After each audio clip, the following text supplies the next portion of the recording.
करती हूँ। आप ठीक होंगे। चैनल को लाइक करें, सब्सक्राइब करें, कमेंट करें। आपका दिल से शुक्रिया होगा। राधा स्वामी जी। जी राधा स्वामी जी। जी राधा स्वामी जी।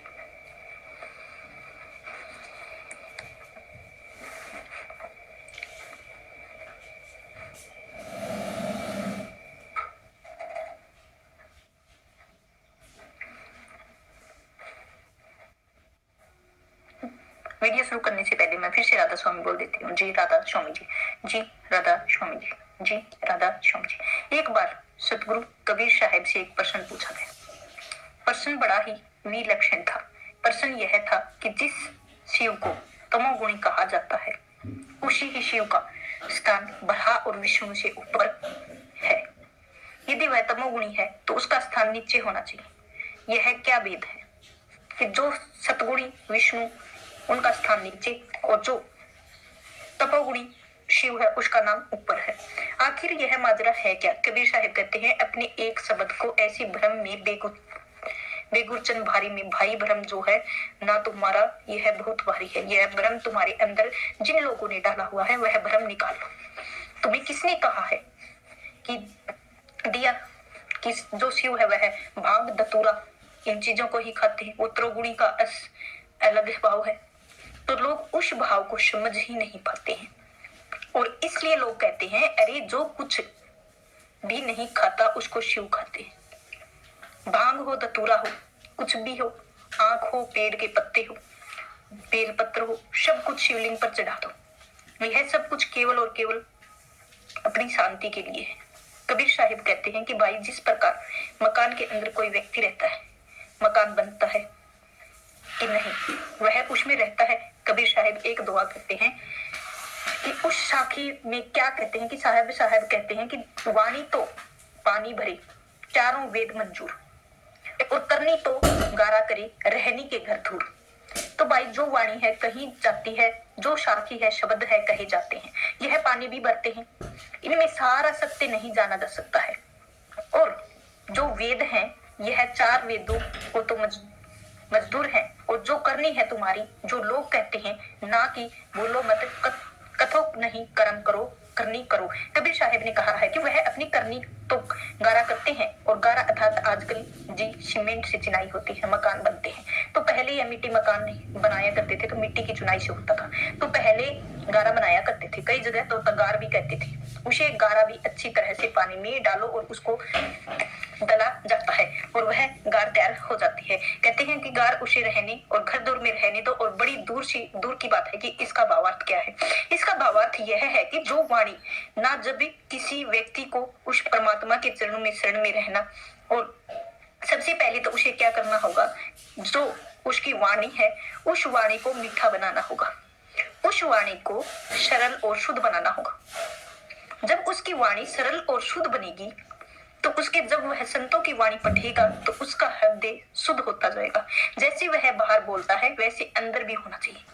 यह हो गया है वाणी में पानी भरे, क्योंकि उस शुद्धता के पानी से आपका हृदय जो है वह निर्मल हो जाता है। उसके बाद क्या कहा गया है, चारों वेद मंजूर। उसके बाद वेदों के अंदर ज्ञान दिया गया है। वह जो ज्ञान है उस ज्ञान को पढ़ के व्यक्ति उस परमात्मा की तरफ चलने के लिए मेहनत करेगा। और मजदूर उसको बोलते हैं जो मजदूरी करता है। मजदूर कहते हैं, चारों के वेद मजदूरी करते हैं और उस आपको उस परमात्मा की तरफ चलाने के लिए। और उसके बाद क्या कहा गया है, साहिब की करनी तो गारा करे। अब आपकी जो मेहनत है, जो करनी है आप करोगे, क्योंकि आपके वेदों का ज्ञान लिया है आपने, अपनी वाणी और हृदय को शुद्ध किया है। जब आप कर्म करोगे तो करनी करोगे तो तभी तो आप आगे पहुंच पाओगे उस मालिक के दर तक। अगर वहां तक नहीं पहुंचे तो समझ लो अभी आपका तो घर रहनी सहनी बड़ी बड़ी दूर है। तो सीधी सी बात यही है कि जब तक आप पानी नहीं लेकर आओगे तो आपकी गार तैयार नहीं होगी। मजदूर नहीं होंगे तो आपकी गार तैयार नहीं होगी। यानी आपको मजदूर चाहिए, आपको पानी भी चाहिए और आपको गारा भी चाहिए। उसके बाद ही आप, बेशक आपके पास ईंट पड़ी होंगी तो मकान बनेगा, नहीं तो नहीं बनेगा। तो गारा आ जाएगा, उसके बाद ईंटों की चुनाई होगी, तभी रहने के अपना घर तैयार होगा। ठीक उसी प्रकार सबसे पहले अपनी वाणी को शुद्ध कीजिए, वाणी के साथ आप पाठ कीजिए और वाणी के साथ आप अपने हृदय को निर्मल कीजिए। जैसे वाणी आप मीठे बाहर बोलते हैं वैसे ही अपने हृदय में भी निर्मल कीजिए, मीठी बनाइए और उसके बाद जो चारों वेद है उनसे ज्ञान प्राप्त कीजिए। जब वेदों का ज्ञान आप पा लेते हैं फिर उस ज्ञान के ऊपर अमल कीजिए, अनुभव प्राप्त कीजिए और उसे कहा जाता है कि करने, यानी कि आप उस ज्ञान के हिसाब से कर्म कीजिए। उसके बाद आपकी रहनी तैयार होगी, अर्थात आपका जो रहने का घर है वह तैयार होगा। तो रहने का घर कौन सा है? परमात्मा, अर्थात परमात्मा के हृदय, तब आप अपना स्थान बना पाएंगे। अब देखिए एक साखी कितनी गुण का अर्थ था, लेकिन लोगों को यह अर्थ समझ नहीं आता है। तो यही चीज कबीर साहब कहते हैं कि आपको भाई किसी ने बता दिया कि ये नहीं है वो नहीं है, सब कुछ है, लेकिन सब कुछ है, हाँ बांग दतूरा सब कुछ है। व्यक्ति को अपना अलग अलग कर्म अलग अलग हिसाब से बिताया जाता है। इसीलिए विष्णु का कर्म अलग और ब्रह्मा का कर्म अलग है, शिव का कर्म अलग है। और समय सृष्टि की उत्पत्ति हो रही थी तब जो आदि माया है, आदि माया ब्रह्मा विष्णु महेश से कहा कि तुम सृष्टि की रचना करना है और तुम लोगों को यही कर्तव्य है। लेकिन ब्रह्मा ने जब 4 वेदों को पढ़ा और उनसे पूछा माया में से किन वेदों में लिखा गया है, तो हमारा कोई पिता भी जिसने हम सभी की रचना करी है वो कहाँ है? और जो माया है उसने उत्तर क्या दिया, उसने क्या कहा, हम तुम हम और ना को कि तुम हो हम हैं, हमारे अलावा और कोई नहीं है। ठीक जी, उसी ही माया ने फिर क्या कहा कि मुझे और तुझे धारण करो और उसके बाद ही मेरे साथ मिलकर इस सृष्टि की रचना करो। लेकिन शिव जी ने मना कर दिया था, मेरा और तुम्हारे साथ केवल माता का नाता है, क्योंकि तुम से हम उत्पन्न हुए हैं, इसीलिए तुम्हारी माता हो, तुम हमारी माता हो और हमारी स्त्री नहीं हो सकती हो। माया प्रसन्न होकर उसका आशीर्वाद दिया। इतना ही नहीं, शिव जी ने हमेशा ध्यान में रहते हुए, समाधि में रहते हुए और वह निरंतर उस परमात्मा को प्राप्त करने के लिए इच्छा रखते थे। जो पिता जो कि वेदों में बताया गया है वह उसे जानना चाहते हैं, लेकिन जान क्यों नहीं पाते हैं? माया के प्रभाव के कारण, क्योंकि वह सभी माया के प्रभाव में है। जब माया का प्रभाव है तो जाहिर सी बात है, जब तक माया का प्रभाव है माया नहीं जानने देगी। यह माया ब्रहाणी बनकर बैठी हुई है, विष्णु के साथ लक्ष्मी बनकर बैठी हुई है, शिव के घर भवानी बनकर बैठी हुई है, तो बताइए यह कैसे जाने देगी? तो कबीर साहब ने बताते हैं कि जिस समय हम सतलोक से यहाँ पर आए थे तो इस संसार के जीवों की पुकार सुनकर जब सतपुरुष की आज्ञा से हम इस संसार में आते हैं तो आते समय सबसे पहले जो शिव है, शिव के साथ वार्तालाप होती है।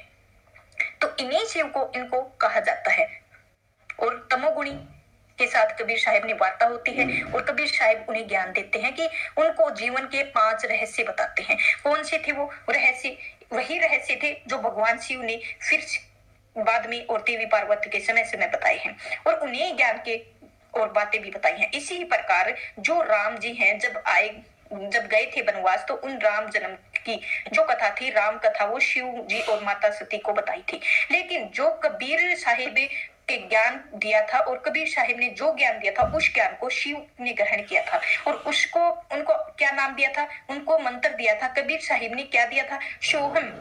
सोहम कि तुम इस मंत्र को जाप करो। सो अहम कि भाई तुम अपने स्वयं को जानो पहले। और कबीर साहिब ने ना केवल मंत्र जाप दिया बल्कि उनको यह अनुभव करवाया कि जो वह परम तत्व वह आत्मा के रूप में तुम्हारे अंदर ही है, वह तुम ही हो। इसीलिए यह कहा गया है कि अहम निर्विकल्प और निराकार रूप और चिदानंद रूपम शिवोहम शिव ओहम की जो भी निराकार है, वो आनंद स्वरूप है, वो चित स्वरूप है। और वो शिव कौन है? अहम, वही हूं, यह शिव वही है और कोई नहीं है। इस ज्ञान के होने के बाद कबीर साहेब को उन्होंने अपना गुरु धारण किया। तो कबीर साहब ने उनको 5 बातें बताई जो जीवन में हर व्यक्ति को यह 5 बातें अवश्य ध्यान रखनी चाहिए। इसीलिए तुम इन 5 बातों को जरूर ध्यान रखना चाहिए। यह जो 5 बातें हैं कबीर साहिब ने उनको बताई थी। यह मनुष्य के जीवन में सामाजिक जीवन से लेकर व्यवहारिक और व्यवहारिक हर प्रकार के जीवन की बातें शामिल है। तो भगवान शिव ने देवी पार्वती को 5 बातें बताई थी जो हर मनुष्य के लिए उपयोगी हैं और जो जानकर उनका पालन हर किसी को करना चाहिए। एक व्यक्ति को तो करना चाहिए। अब बात क्या है? पहली सबसे बात यह थी कि साँच बरबार तप नहीं और झूठ बरबार पाप जाके, हृदय साच है और ताके हृदय आपकी सत्य से बड़ा है। कोई धर्म नहीं है और झूठ से बड़ा कोई पाप नहीं है। यह पहला जो उपदेश था कबीर साहिब का, शिव जी को उस चीज का उन्होंने अक्षर से पालन किया, क्योंकि जिसके हृदय में सांच है उसके हृदय में स्वयं परमात्मा विराजमान रहते हैं। जिसके हृदय में परमात्मा है वो स्वयं परमात्मा के स्वरूप में रहते हैं। इसीलिए आप देखोगे कि इतने ग्रंथ, वेद, पुराण और कुछ भी उठकर दिखाए गए हैं। आप किस किस की छल नहीं किया है, लेकिन शिव जी ने किसी के साथ छल नहीं किया है। उन्होंने कभी असत्य नहीं बोला है। कुछ भी हो जाए, राम अवतार चाहे कृष्ण अवतार चाहे विष्णु आकर झूठ बोल गए हों या बुलवाया, लेकिन शिव जी ने नहीं किया। तो कबीर साहिब ने उनका कहा कि साच बरबार तप नहीं और झूठ बरबार पाप जाके हृदय साच है। तो ताके हृदय आपे, तो मनुष्य जीवन का सबसे बड़ा धर्म और अधर्म माने जाने वाली बात जो है वो बारे में कबीर साहिब ने स्पष्ट कर दिया है।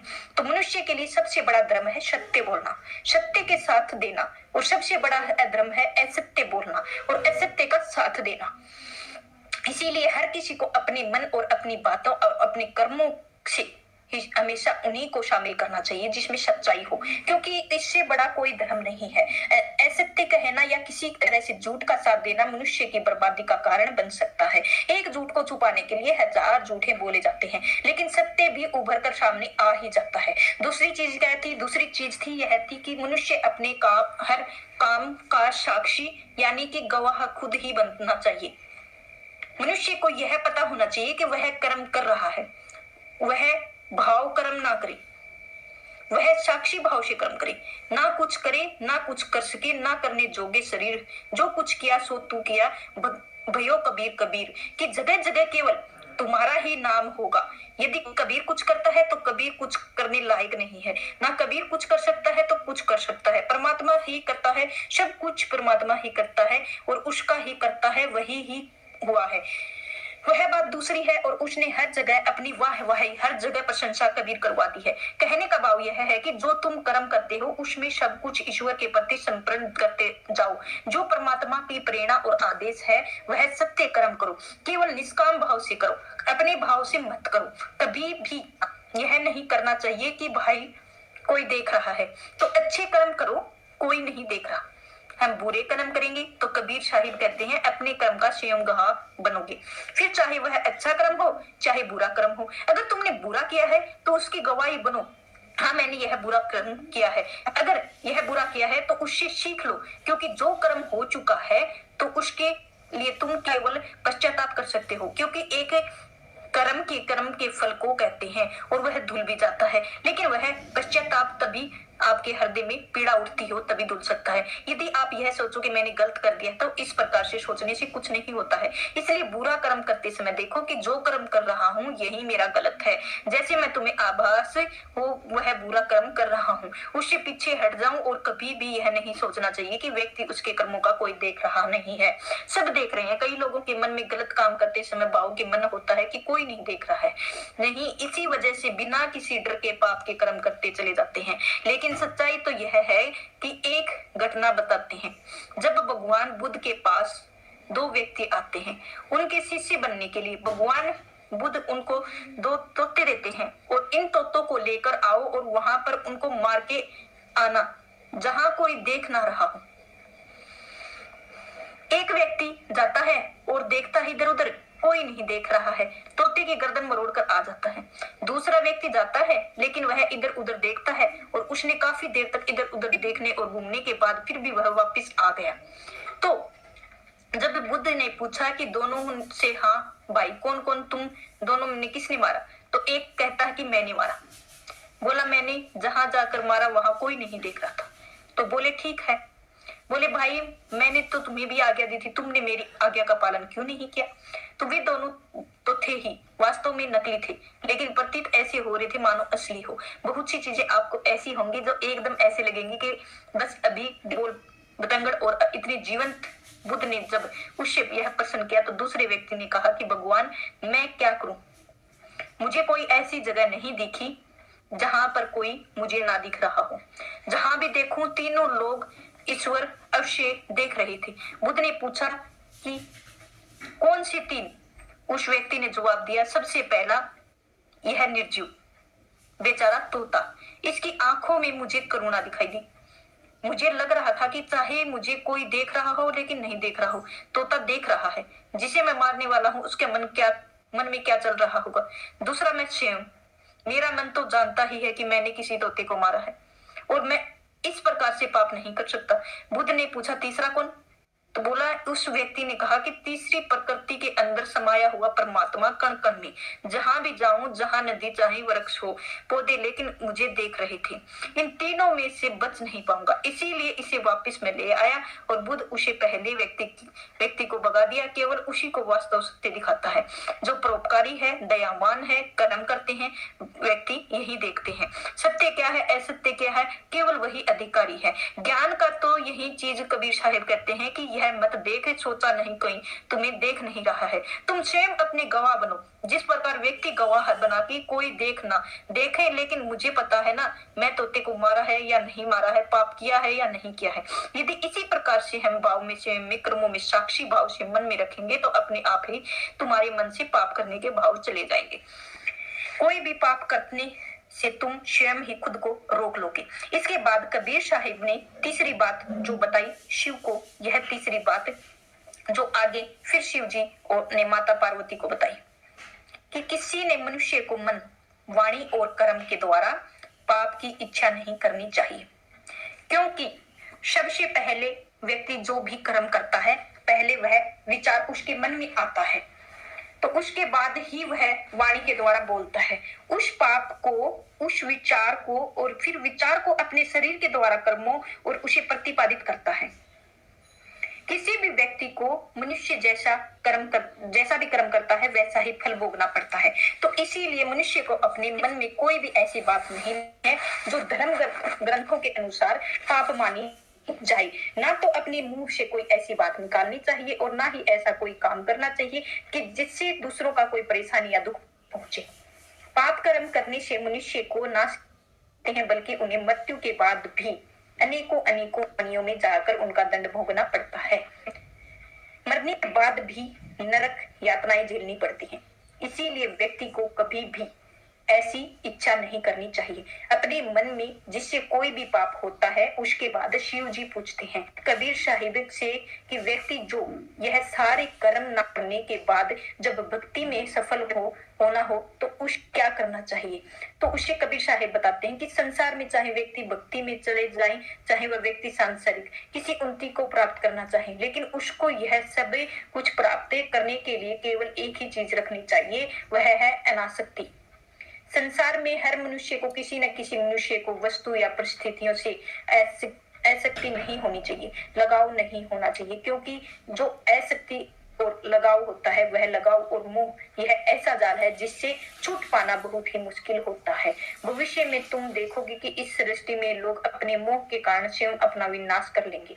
इसी से छुटकारा पाए और बिना मनुष्य कभी भी सफलता सीढ़ी चढ़ नहीं सकता है, तो तब कभी भक्ति में सफल नहीं हो सकता है। कोई भी व्यक्ति तब मोह के बंधनों में बंधा हो तो कभी सफल नहीं हो सकता है। जब व्यक्ति किसी बंधन को तोड़ देगा तो वह आगे बढ़ेगा। बंधन चाहे कोई भी हो, जब तक वह तुम्हारे ऊपर पड़ा हुआ है तब तक तुम आगे नहीं बढ़ सकते हो। तो यही चीज भगवान शिव ने माता पार्वती को समझाई थी कि जब तक कोई व्यक्ति भक्ति में नहीं चलता है तो सांसारिक मोह की त्यागना होता है। जब तक कोई भी व्यक्ति अपने गुरु के पास जाता है तो विद्या ग्रहण करने के लिए गुरुकुल में जाता है, उसे परिवार का त्याग करना ही होता है। जो एक श्लोक है, एक विद्यार्थी के क्या 5 लक्षण है, उस श्लोक में भी बताया गया है कि इसमें यही कहा गया है कि काक चेष्टा बको ध्यानम और निंदा तत्वचा, ना कि चेष्टा होनी चाहिए। बुगले जैसा ध्यान होना चाहिए, कुत्ते के जैसे नींद होनी चाहिए, जो हल्की सी आहट पर भी खुल जाए, जो अल्पाहारी हो और कम कम भोजन करे। ऐसा नहीं कि पेट भर लिया, भोजन कर लिया, भोजन के गुलाम हो गए। अर्थात इस जीव्या का स्वाद गुलाम नहीं होना चाहिए। और ग्रह गृहस्थी त्याग, अर्थात ग्रह का जो भी त्याग कर सकते हैं केवल वही विद्या का ग्रहण कर सकते हैं। ग्रह त्यागी अर्थात घर जो माता पिता भाई बहन उन सभी के मोह का त्याग और प्रेम के लिए नहीं नहीं कहा गया है। यहाँ कबीर साहब ने कहा है कि कबीर बताते हैं कि मोह का त्याग करना है, मोह त्याग छूट जाएगा, मोह का जाल वही अपने सभी कर्मों में सफलता प्राप्त करेगा। फिर चाहे भक्ति हो या मुक्ति हो, संसार हो या कोई सफलता हो, पाने के लिए युक्ति हो। इसी ही तरह से कबीर ने बताया है कि जितना हम ध्यान देंगे, जितना हम त्याग करेंगे, उतना ही आगे हम बढ़ पाएंगे, नहीं तो हम आगे बढ़ना मुश्किल हो जाएगा।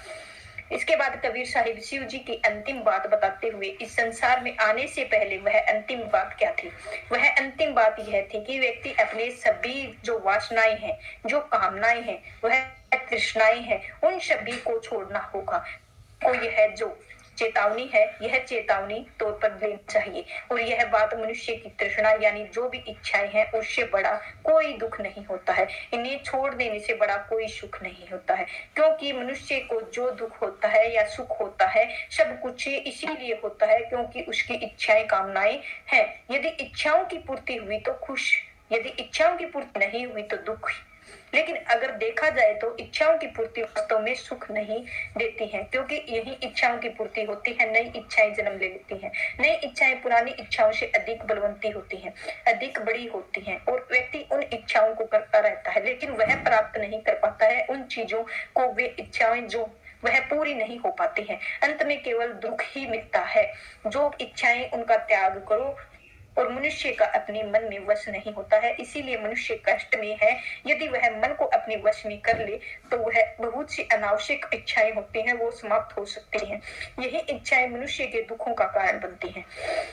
तो जरूरी है कि मनुष्य अपनी आवश्यकताएं और इच्छाओं के अंदर समझे और फिर भी जो अनावश्यक इच्छाएं हैं उनको त्याग करके शांत मन से जीवन बिताए। क्योंकि यदि इच्छाएं रहेंगी, कामनाएं रहेंगी, तो ना भक्ति होगी, ना ज्ञान प्राप्त होगा, ना विद्या प्राप्त होगी, ना सफलता प्राप्त होगी, कुछ भी मनुष्य से प्राप्त नहीं कर पाएगा। कबीर साहिब इन पांचों बातों को धारण करने के बाद शिव जी का ध्यान में बैठते हैं, और जो कबीर साहिब ने सोहम मंत्र दिया था, उस सोहम मंत्र में वो जाप करते हैं भाव के साथ, अर्थ के साथ, और वह उस स्थिति को प्राप्त करते हैं जहां पर वह अपनी सर्वोच्च स्थिति पर पहुंचते हैं, अपने आत्म स्वरूप के दर्शन तक। उसी ही आत्म स्वरूप के दर्शन के कारण ही शिव जी का स्थान सबसे ऊपर है, तीनों देवताओं में सबसे ऊपर है। ब्रह्मा विष्णु से ऊपर आता है शिव का स्थान। और जब बात आती है कि तमोगुण की, तो जहां से बात शुरू हुई है, तमोगुण क्यों कहा जाता है?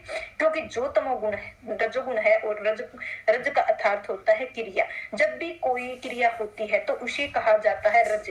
और तो रजोगुण यानी क्रिया, काम, तो जो कि ब्रह्मा को मिला है, यह गुण ब्रह्मा को दिया गया था। उसके बाद दूसरा क्या होता है? दूसरा होता है सतगुण। सतगुण क्या होता है? सतगुण है चीज जो सत्य है। और सत्य कौन सी चीज है? जो हमेशा शाश्वत है, जो कल भी थी, जो आज भी है, जो आगे भी होगी और हमेशा रहेगी, जिसका कभी नाश नहीं होता है, उसे कहा जाता है सत्य। इसी प्रकार ईश्वर सत्य है, क्योंकि ईश्वर के तीनों कालों का नाश नहीं होता है, और जो आत्मा और आपके सत्य है, तीनों कालों का इनका विनाश नहीं होता है। यही शरीर, संसार, आपकी इच्छाएं, कामनाएं और मन, बुद्धि, अहंकार, यह सभी सत्य नहीं है। जिस प्रकार संपन्न आपको सत्य प्रतीत होता है, लेकिन वास्तव में सत्य नहीं होता है, ठीक उसी प्रकार यही चीजें नश्वर है। यह माया सत्य नहीं है, यह सत्य अभ्यास होता है इसका, लेकिन वास्तव में यह सत्य नहीं होता है। जो सत्य क्या है? सत्य वो तीनों कालों में और तीनों कालों में एक जैसा रहे, जिसमें कभी परिवर्तन ना आए, और ना ही उसमें सत्य का गुण हो, सत्य गुण हो। और विष्णु को क्या दिया गया है? पालन। और जो पालन काम दिया गया है, और जो पालन करने वाला कारण है, यह सतगुण है। जो पालन का क्या अर्थ हुआ? पालन का अर्थ हुआ है जो चीज थी और आगे भी रहेगी। और विष्णु क्या काम? जो चीज स्थित है और स्थिति उसको बनाए रखे। तो इसीलिए विष्णु को कहा जाता है कि पालन करता। और सतगुण प्रधान है, और शिव का स्थान है जो सबसे ऊपर है, जिन्हें कहा जाता है तमोगुणी। और तमोगुणी इसीलिए नहीं कहा जाता कि वो सारे उटपटांग भोजन करते थे, या उसे फिर भांग धतूरा सब कुछ चाहिए, साबुन विष वगैरह सब चाहिए। यह जो लोग हैं, मन के बनाए गए पाखंड है, ऐसी बात नहीं है।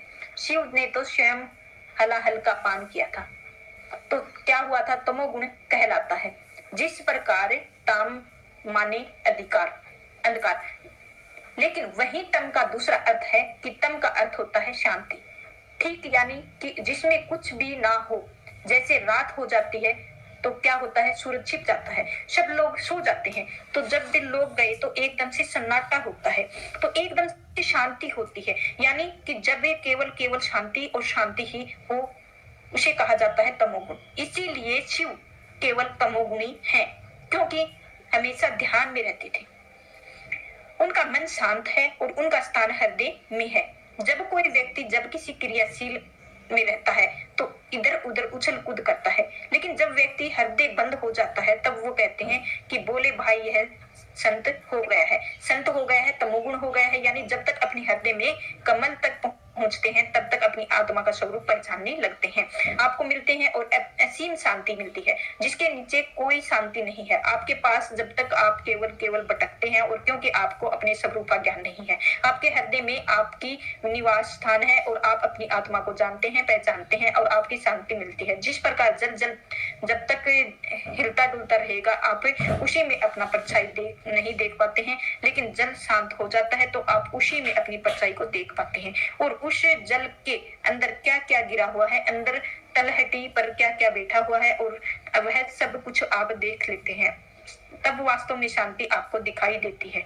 यही है वास्तव में तमोगुणी। तमोगुणी नहीं है जिसे आपको बताया जाता है भांग धतूरा यह सब ना, यह सब चीजें नहीं है। अब बात तो यह आती है कि ठीक है, शिव जी को तो बता दिया, कबीर साहिब ने यह सारा ज्ञान दे दिया, लेकिन संसार के लोगों को कहाँ से यह ज्ञान मिलेगा? लेकिन ज्ञान तो मिलेगा, बात तो जायज है, क्योंकि हर बार कबीर साहिब जैसे महान मानव इस संसार में नहीं आ सकते हैं। तो कबीर साहिब इसके लिए क्या करते हैं, क्या कहते हैं? कहते हैं कि संतों का एक बार सभा चल रही थी, एक घड़े में गंगा जल भर दिया गया और वह सारे संत अपनी अपनी प्यास बुझाने लगे कि एक बाहर खड़ा था और व्यक्ति उसने गंगा जल से भरे घड़े को देखा तो तरह तरह के विचार उसके मन में आए। वह सोचने लगा, वाह यह घड़ा कितना भाग्यशाली है, तो उसमें से किसी तालाब पोखर का जल नहीं है और बल्कि गंगा जल भरा गया है। और दूसरा, यह संत काम आएगा, संतों के काम आएगा, संत सप्रस से इसे मिलेंगे और उसकी सेवा अवसर मिलेगा। ऐसी किस्मत किसी न किसी को ही होती है। और घड़ा था वह, उसमें व्यक्ति ने मन के भाव से पढ़ लिए और घड़ा बोल पड़ा कि बंधु मिट्टी के रूप में शून्य पड़ा हुआ है, एकदम कोई मेरी औकात नहीं है, कोई कीमत नहीं थी, किसी काम का नहीं था, कभी नहीं लगता था कि भगवान ने मेरे साथ न्याय किया है, क्योंकि इस मिट्टी के ऊपर रोते हुए लोग, पशु पक्षी सब निकल जाते थे। फिर एक दिन एक कुम्हार आया और उसने फावड़ा मारकर उसने हमको खोदा और गद्दे पर लादकर अपने साथ अपने घर ले आया। तो वहां जाकर उसने हमें खूब रौंदा, फिर पानी डालकर गूथा और चाक चढ़ाकर तेजी से घुमाया, फिर गला काटा और फिर थापी मारी और मार मार के बराबर किया। यही बात नहीं रुकी, उसके बाद उसने आव देकर आग में झोंक दिया। जलने के लिए इतने कष्ट सहकर बाहर निकला तो गधे पर लादकर मुझे बाजार में भेजा दिया। फिर वहां से लोगों ने ठोक ठोक कर देखते हुए यह ठीक है या नहीं है, ठोकने और पीटने के बाद ही मेरी कीमत लगाई। तो मैं क्या दमड़ी, कुछ दमड़ी, बस यही मेरी कीमत है, पल पल यही सोचता रहता हूँ। और ईश्वर ने मेरे साथ कितना अन्याय किया है, अन्याय किया है, सारा अन्याय मेरे साथ रोज एक नया कष्ट और एक नई पीड़ा देकर आते हैं। मेरे एक अन्याय और अन्याय को लिखा है। भगवान ने कृपया को अपनी एक योजना बनाई है, लेकिन यह बात किसी को पता नहीं है। घड़ा कहता है कि मुझे इस बात का पता नहीं है, और फिर किसी सज्जन ने मुझे खरीद लिया और मुझे गंगा जल में भर दिया, संतों की सभा में भेज दिया गया। मुझे अभ्यास हुआ कि कुम्हार, वो फावड़ा चलाने वाला, वो प्रभु की कृपा थी। वह फावड़ा चलाने वाला, वह कुम्हार कोई नहीं था, वह स्वयं सतगुरु था। घड़ा कौन? और घड़ा यह जो व्यक्ति है, यह जो शिव है, जो संत के पास जाकर बैठता है, और वह यह घड़ा उसका जो वो गूंथना, और वह भगवान की कृपा थी। आग में जलना भी भगवान की कृपा थी, बाजार के लोगों को द्वारा ठोक जाना भी भगवान की कृपा थी, मालूम पड़ा सब भगवान की कृपा थी। तो परिस्थितियां हमें तोड़ देती हैं, विचलित कर देती हैं, इतनी विचलित कि भगवान का अस्तित्व भी सवाल उठने लगते हैं। लोग क्यों और हम सब शक्ति नहीं होती है ईश्वर की लीला समझने की, भविष्य में क्या होता है, क्या हमें होने वाला आपको देखने की, और हमारे अंदर समृद्धि नहीं है। हम नादानी में ईश्वर के द्वारा कृपया करने की पूर्व ही हम पहले ही हमारे ऊपर कृपया की जा रही है, लेकिन उसकी तैयारी हम समझ नहीं पाते हैं कि परमात्मा कौन सी कृपया हमारे ऊपर करने जा रहे हैं। कोसना शुरू कर देते हैं, और भगवान से यही नहीं, भगवान ने कष्ट दे दिया है, भगवान ने कलह दे दी है, भगवान ने दुखी कर दिया है, सब भगवान के ऊपर थोपना शुरू कर देते हैं। सारे पूजा पाठ जतन करना शुरू कर देते हैं। ईश्वर प्रसन्न होने के नाम नहीं ले रहे हैं और कृपया बरसने का नाम नहीं ले रहे हैं। यही तो करते हैं, लेकिन कभी धन्यवाद देने का या क्या हृदय से शांति से मन से एक बार सोचने का प्रयास कीजिए। सचमुच ऐसा है और हम ईश्वर विज्ञान को समझ नहीं पाते हैं। तो सत्य तो यही है कि विज्ञान को कभी समझ नहीं पाते हैं। एक छोटी सी अगर आप लोगों से प्रश्न पूछा तो अपनी अपनी गाड़ी और ऐसे व्यक्ति चलने लगेंगे जैसे कि चलाना ही ना आता हो। तो समझाइए कि ईश्वर अपनी कृपा से ऐसे ही व्यक्ति को कैसे सौंप सकते हैं। तो मन को अभी तक पका हुआ है, ना कोई साधारण प्रसाद है, थोड़ी बहुत परमात्मा की कृपा है। और जब तक मन के अंदर संत भाव नहीं आएगा तो ईश्वर की कृपा कैसे होगी। कोई झोली फटी लेकर आए और यह सोचे कि मेरी झोली कोई कुछ डाल नहीं रहा है, डालकर भी मुझे खाली रख रखा है। झोली में डाल देते हैं तो वह सारा निकल जाता है, व्यर्थ हो जाता है। कृपया करने वाला कोई कृपया कर रहा है, लेकिन किसी की झोली फटी हो तो क्या करे, कोई देने वाला क्या करे। ईश्वर के द्वारा ली जा रही परीक्षा जो होती है उस घड़ी को हम सत्य और न्याय के पथ पर विचलित हो जाते हैं। हम कितना अपने आप को यह कह रहे हैं कि हमारे अंदर बड़ी शीतलता है, हमने क्रोध और विजय पाई है, काम पर विजय पाई है, अपनी लोभ पर विजय पाई है, लेकिन जैसे ही परिस्थितियां आती है, हमारी परीक्षा होती है, हम सारा ज्ञान भूल जाते हैं। जिस प्रकार कुत्ते को राम राम रटवाया जाता है, बिल्ली देखते ही राम राम छोड़कर वह टै करना शुरू कर देता है, टै करना शुरू कर देता है। यही हाल लोगों का है। शांत भाव को कितना भी हम राम राम करते हैं और परिस्थितियां बदलती हैं, हम राम राम में भूलकर दूसरे को गाली गलौज करने शुरू कर देते हैं। तो कहते हैं कि प्रभु की कृपा से हो रहा है, ईश्वर की अनुकृपा नहीं हो रही है। ईश्वर की अनुकृपा होती जरूर है, चाहे देर से हो सवेर से हो, जरूर होती है। सब कुछ आपके कर्मों के आधार पर ही निर्धारित होता है, कर्मों का यह तय होता है। ईश्वर की कृपा दृष्टि समय कितना भी लगना हो पर होती है। गणेर की तरह परीक्षा अवधि में जो सत्य पथ पर टिका रहता है अपना जीवन सफल कर लेता है, और जो नहीं कर पाता है वो टूट जाता है। तो क्या करना चाहिए? धैर्य रखना चाहिए।